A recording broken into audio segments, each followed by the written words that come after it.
Hello and welcome to another episode of the Unwanted Opinions podcast. Jay and I are back recording about 7:45 Eastern Time Monday night after the Bucks Game 3 victory. We now have a series because it is 2-1, so we will talk about that. We may briefly touch on games 1 and 2, just I guess the series in totality, but we're sticking to all recap of Game 3 of the NBA Finals because we've had some historic performances from Giannis in back-to-back games, and we'll definitely touch on that. But as always, please subscribe to the Unwanted Opinions podcast wherever you find us. You can find us on Apple Podcasts, Google Play, Spotify. Check out our YouTube channel, Unwanted Opinions with Nick and Jay. You can find us on Twitter, Facebook, Instagram. Email us, unwantedopinionspodcast@gmail.com with questions, comments, whatever.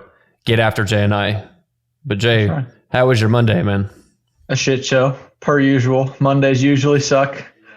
It was like that today too for me. Yeah, we had a couple people on. Seemed like everybody wanted to take vacation last week. So, well, that was on vacation. I took Friday off, and then of course 9 million things happen on Friday, and I already got Monday morning shit to do on top of all that other stuff. So it was. So it was a shit show.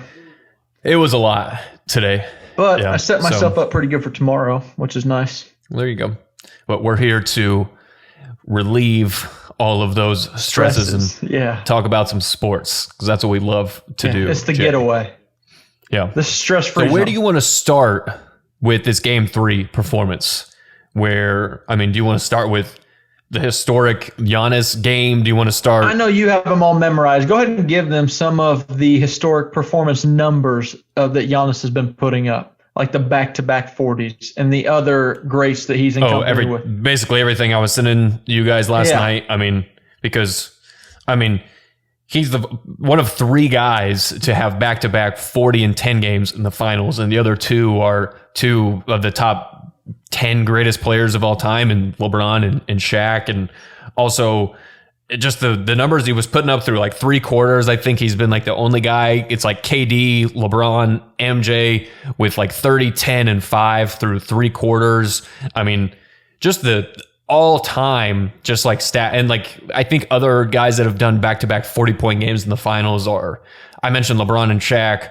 MJ's up there. I think Jerry West is there as well. I want to say it's Elgin Baylor. I don't have it right in front of me, but it's one of those guys. And just to be put into that category with some of the all-time greats, when a guy like Giannis, who has won back-to-back MVPs, he's been a defensive player of the year, but he's had a ton of, you could probably classify them as playoff failures because of what people expected him to do because of the career that he's had so far at 26, which, unfair or fair that it is, that's the way you're going to get criticized because you have all those accolades before you win a championship. And so he's going to be compared to all those guys, and just the lot of hate that he still gets. We have 2 good friends who still don't think he's that good. I feel like we are consistently defending him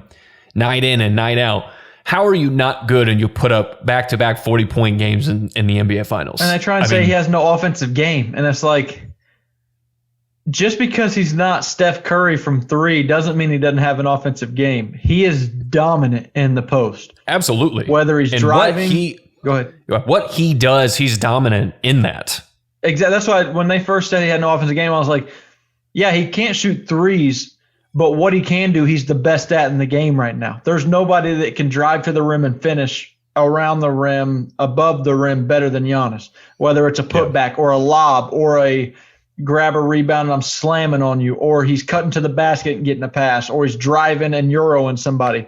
Anywhere under the hoop, unless you have 2 or 3 guys on him, you cannot stop him.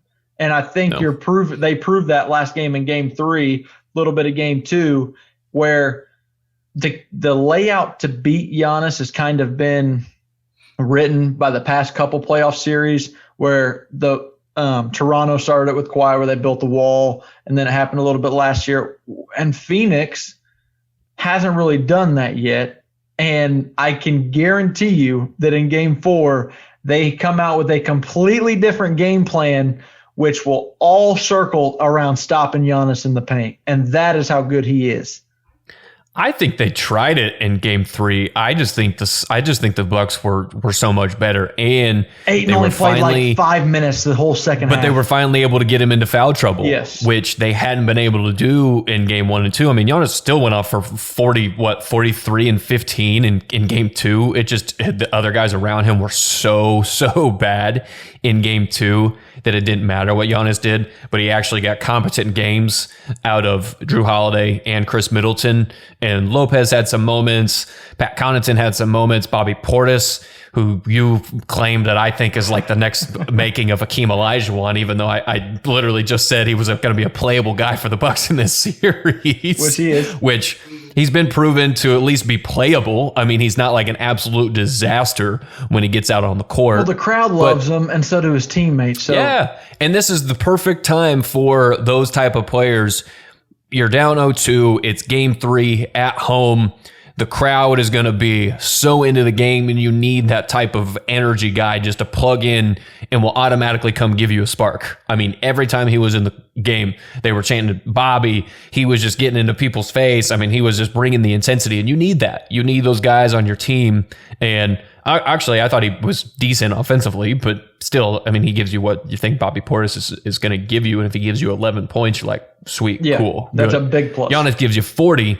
You hope at least a couple other guys can give you 8 to 15 points. And I mean, that stretch where Drew Holiday, I think it got to 4, I believe. I think it was 74 to 70. I think that was Drew the Holiday biggest hits stretch like of the game. I know exactly what you're talking about. 3 straight threes. Yeah, where it's like Phoenix is coming back and you're like, if you're a Bucks fan, you're like, oh man, I've seen this before. Like we have a huge lead and we're about to blow this again. And then Drew Holiday was just like, I'm making some shots and then we're going to lock up on the other end, because his defense last night was the best in the series so far. I mean, he was really pressuring Chris Paul, was getting it up into him right at half court, was just making them get into their offense a lot later than they wanted to, because you're getting into your offense with 13 to 15 seconds instead of 18, which is a lot of time. I know it doesn't sound like much, but he was also those 5 extra seconds on Chris Paul. Especially what the Suns want to do, because the Suns want to run a ton of pick and roll with Ayton, and then with Ayton, either with CP or Booker, and then everything else on their offense is pretty much dependent on that pick and roll. You get cuts, you get kickouts. So I just thought the Bucks game plan, you actually got to give a lot of credit to Coach Bud, because I actually think they did make the right adjustments. And like I said, it just helped that Holiday and Middleton had at least pretty good games. Agreed. And I'm not going to get too high on this win, because I still believe the Suns will win the series, and a lot of things went wrong for the Suns and a lot of things went right for the Bucks. But unless Monty Williams can make some serious adjustments defensively, it could go downhill fast for them. But I believe he will. And I also got to believe Devin Booker is going to start hitting some shots, because he was basically non-existent yesterday in their offense. He did nothing for them offensively. He gave them a couple what was he, 3 for 14 or something like that? He gave them like 3 for 14 buckets and a couple assists. He just was not hitting his shots, and I think they got after him really early, and I think he was just really frustrated, and I think that really derailed his game.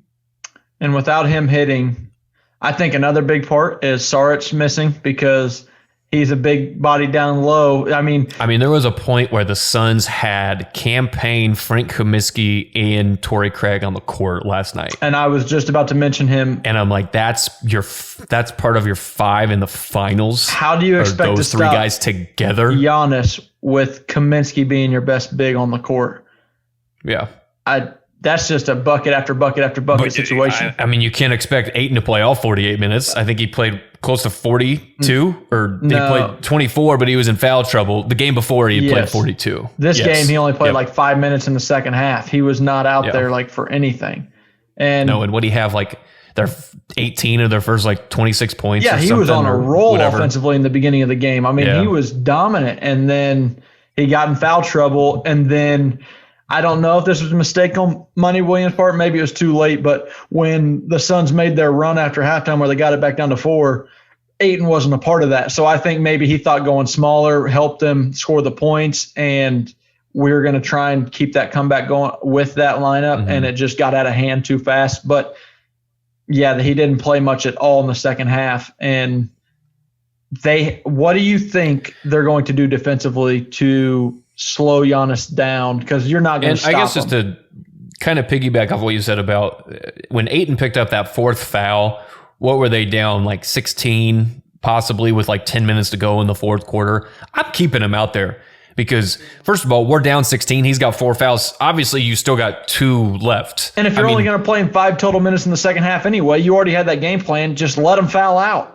Well, like I'm saying, I mean, if you're going to try and make a run and try and come back in this game, your best player's got to be out there. I get it. He had 4 fouls, and maybe you could make a run without him. But if I'm in a situation as a coach, I'm like, I got to ride with my best players right now because we can try and maybe cut this to 8 in the next 4 minutes or so. Maybe get Ayton some rest and then get him back out there for the last 4 minutes, whatever. But I didn't really like that he took him out that early in the fourth quarter because I thought it was kind of unnecessary. So I thought that was a mistake on Monty's part. Yeah, and it's not like he can't shoot free throws. It's not like he's a liability out there. He's good on offense. He's a good free throw shooter, and he's good on defense. So I don't understand. It was never a situation where it was like he was a liability on the floor. Unless Monty Williams' whole thought process is maybe he already felt that game was going to go their way, and let's get him some rest going into game 4. I don't know. Yeah, and I guess you could make the same argument for Booker as well because Booker didn't play much in the second half either. So maybe he's just like, hey, these guys don't have it going. And I mean, Crowder was hitting his shots. I mean, Cam Johnson came in and scored like 10 straight points for the Suns and just posterized PJ Tucker. Like, oh my God, that was a fantastic dunk was incredible. And then they did the replay, and they're like, one of the announcers said that he thought that he was set. PJ Tucker was set. And I was like, when he took off from the floor, there was no way he was set. He was still in motion. No. He might have been stationary for 0.001 seconds when they made contact, but it's from when he takes off. I thought it was a clear block. And first of all, if I'm probably that official in that scenario, I'm like, look, I'm not taking away this dunk from Cam Johnson right now in the finals. I'm just not doing it. Yeah. But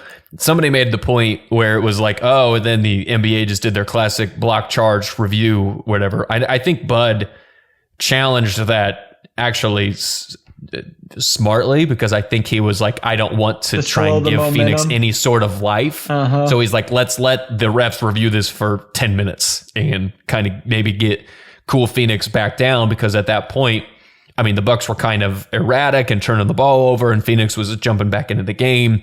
So I actually think that was planned by Bud, even though I don't think he thought it was going to be overturned. If it did, great, but I think it was more of a momentum thing for the Bucks. And then Chris Middleton, again, quietly puts in another solid performance. I thought actually, and I don't his point, what he scored, 18 on like 6 of 14 shooting or something like that. I actually thought he was really good in that playmaking role because I actually think he's probably their best playmaker. I think he's a better playmaker than Holiday and Giannis. And when they have Giannis as the screener, it just is a lot easier for him to get downhill every single time rather than just taking it up at the top of the key and going one-on-one. So I thought this was Middleton's best game of the series, even though his numbers weren't fantastic. And I actually thought he competed a lot harder defensively as well. I thought he was actually up on people a lot more and was moving his feet better because in game 2, he was awful. He was really, really bad. And there was no excuses for him. And then I think that affected him defensively because he just didn't have it going that game at all. And that's just kind of one of those games where you just throw out the window. What would be your panic level if you were a Suns fan? Still up 2-1. You had one bad game. Probably a 3 if you're a Suns fan. I mean, maybe 5, just because the fact that you haven't shown over the past 2 games that you can stop Giannis at all. I mean, back-to-back 40-point games for anyone is tremendous. So maybe a 5. Like you said, you still got the lead. You go win game 4 in Milwaukee, then you come back home for a game 5 and hopefully close out the series in 5 games. So I'd say a 5, but if the Bucks win game 4 and Giannis, say he doesn't have 40, but he's got 37, 13, and 6, and they win by 11, then that really starts to creep up again because you're like, that's like, I mean, he's averaging close to 35 a game in this series. I picked the Suns in 7. I still feel good about my pick, but after last night's game, like I said, I'm not going to get too high, but I would say my panic level is right around a 4 or 5, kind of like you said, just because, haven't been able to stop Giannis, and I don't know what they're going to be able to do defensively to build that wall. I would love to see them, because they still have the 2-1 lead, go back and look at that Toronto film of a couple years ago and figure out, let's just start throwing bodies in the lane when he drives and make everyone else beat us. Problem is, they do have guys that can beat you on the outside, but let's see if they can put it all together, because Drew Holiday, streaky shooter. Chris Middleton, he can be streaky on occasion. They're missing DiVincenzo. Forbes is getting some minutes, but he's not doing too much offensively at this point. But I mean, Forbes is just absolutely, every time he touches the ball, he's jacking shit up. I know. So they're not even good shots half of the time. I'm like, what are you doing? Move the ball. Focus completely on not letting Giannis in the paint and let everybody else beat us and see what happens there. Then if that fails and they're up 2-2, like you said, then I'm nervous, because now we really don't have an answer and we're just relying strictly that they just miss open shots. And you don't want to do that. On the other side, if you're a Bucks fan, I think you feel very optimistic, because you're like, we just got this game. They haven't been able to stop Giannis at all. And we haven't really gotten a breakout performance from Middleton, which, I mean, does he have a game? What was that, game 3 against Atlanta when he scored 20 in the fourth quarter?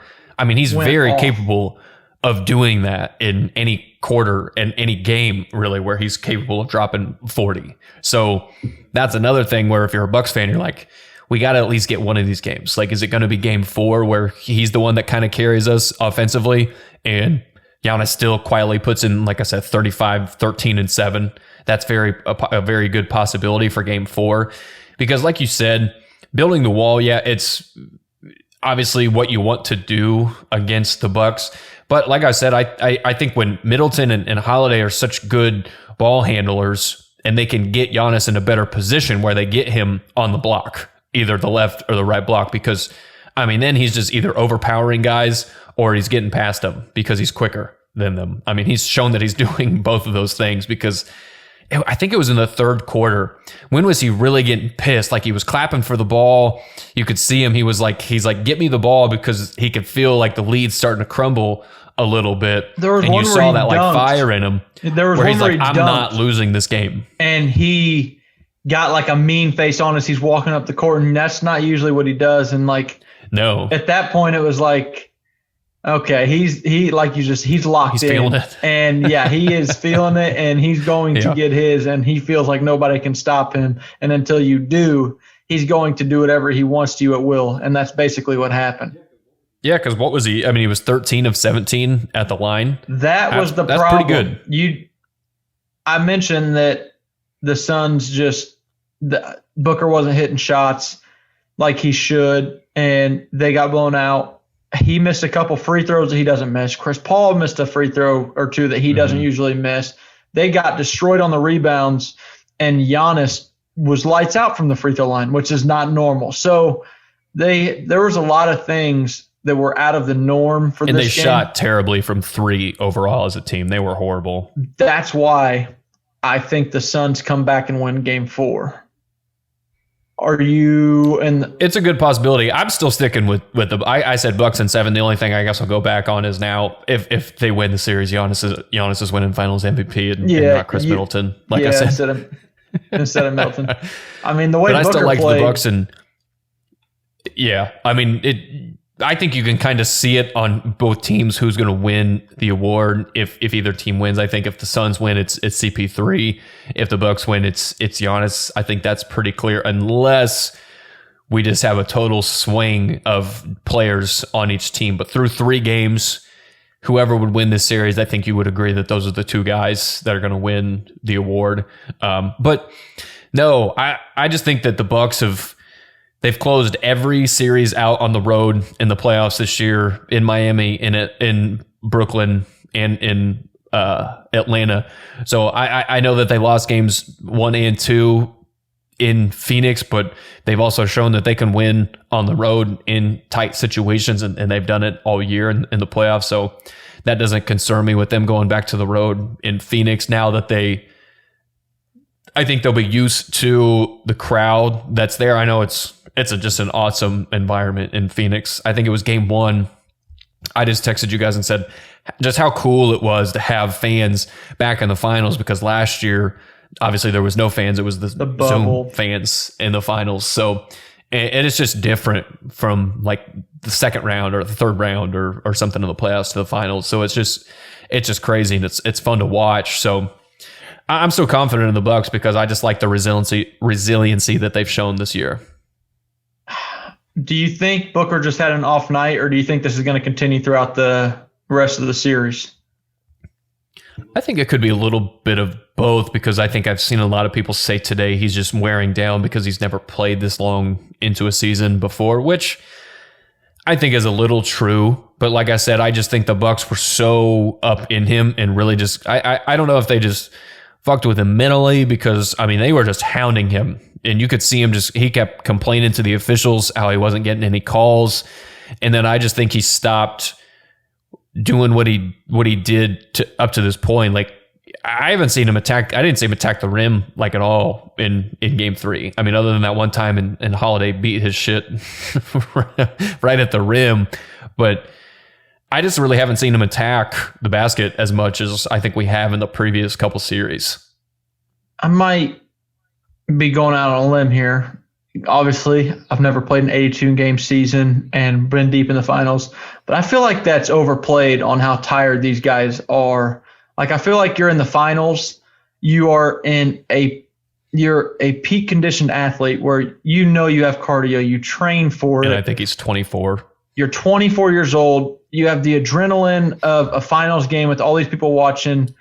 I don't like the excuse that he's gassed or tired. Now, maybe 42 minutes into the game, you're tired. But to start the game where you have no legs and you're gassed and you're tired and all this stuff, I don't so much buy into it, because I feel like he should be able to get up for those games and play at a high level. And if you're off, you're off. But it's not because you're tired going into the game. It's just because you're having an off night. So I think I agree with that. I think he can bounce back from it. I don't think what you read or saw the people saying about he's never been this far into a season is taking a toll on him.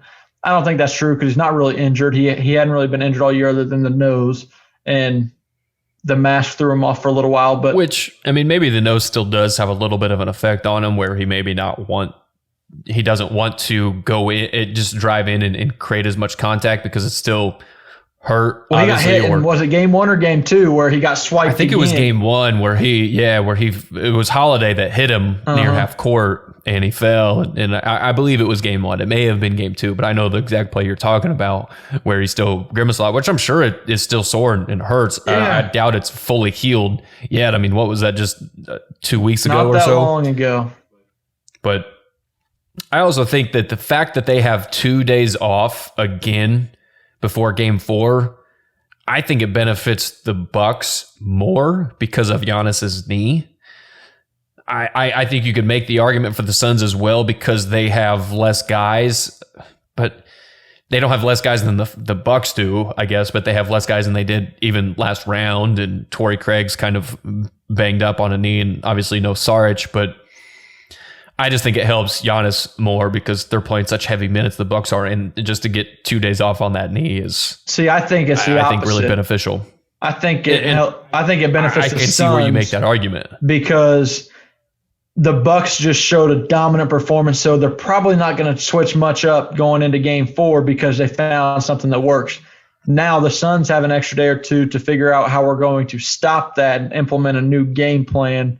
So I think it benefits them having the extra day to figure out what we can do to not let game 3 happen again. Mm-hmm.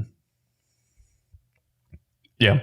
Like I said, I still like the Bucks in this series. I like what I saw from them in game 3. I think, and to touch on the Suns shooting, obviously they were so bad from 3 in game 3, but in game 2, I mean, they shot the absolute lights out of the ball in game 2. I mean, and like, if you're talking about optimism for the Bucks, you're like, they're probably not going to make 23s again in a game. They may not shoot as poorly as they did in game 3, but you're like, as long as we don't give up 23s, we probably could also be up 2-1 instead of the Suns being up 2-1. I know you can say that a lot of times, coulda, shoulda, woulda, but if you look at it that way, you can talk yourself into it more as a Bucks fan or as somebody who's on the Bucks team. You're like, look, man, if a couple things go our way in game 2, we're up in this series and not them. And Mikal Bridges had a game for his career in game 2. Exactly. That you don't expect to happen. Yeah. I mean, he went off. Yep. He played fantastic. And then last game, I know you touched on it. 27-7. You touched on it earlier. Cam Johnson had a hell of a game in game 3. He was making some shots where I was like, is that Jordan out there? That reverse layup that was pretty sweet off the glass he had. That was under the rim, and Giannis was the one contesting that shot. Yeah. So he played pretty well, and I'm sure he's got some confidence going into the next game. It should be a fun game to watch, and I still think it's going to be a 7-game series and going to be I'm so glad it's so far up to this point been a fun series to watch. And not been, because even though they won by like 20 last night, they were up 15 at halftime. Then the Suns come back, and then it's back and forth, and then the Bucks pull away again, and then they kind of close out the fourth quarter with ease. But up until that stretch where they were up by 15 to 20 for a quarter and a half, it's been a pretty close series, I think, all the way up to that point where back and forth, each team was close. I just enjoyed watching so far. And even then, I didn't really feel that confident that the Bucks would hold on to that lead. Yeah, like the Suns were never fully out of it all the way up until maybe like 7 minutes left in the fourth quarter. Then you're like, okay, it's over. Tonight's over. Because the Suns are one of those capable teams where like they hit 3 straight shots and it's an 8-point game. Yeah. Or a 7-point game because they did it a few times in that game. And it was kind of the almost reverse opposite. Like the story of game 2 was anytime the Bucks were creeping back into that lead, the Suns hit a big shot. CP hit a 3, Booker hit a 3, and then in this one, it was that stretch where Holiday makes like 3 straight threes in a row, or Giannis is just like, I'm attacking the rim, I'm going to get them in foul trouble, get the momentum back on our side. So it was almost reverse from games 2 and 3 for different sides. So I just wanted to ask you this. So you said that the Suns are going to win game 4. And then, but it's that still means going that the Bucks, 7. That means the Bucks are a good road team. So are the Suns. So that would mean that the Bucks then go into Phoenix, game 5, win that, win game 6 at home, and then it goes back to Phoenix for 7, and then the Suns close it out. All right, I like it. I'm not saying that it's impossible at all, but and you have the Bucks in 7. Pretty bold. So you're taking the Bucks to win game 4. Yep, I think they lose game 5. So you're basically just saying it'll go to the 7th game in Phoenix, and the Bucks will steal it. Everyone will win their home games. I think it'll be pretty similar to the Brooklyn series because it's exactly how Brooklyn and Milwaukee went. Brooklyn takes the first 2, then Milwaukee the next 2, Brooklyn, and then Milwaukee wins game 6 and 7. It'll be interesting. We'll see what happens. I think it's very similar to that one.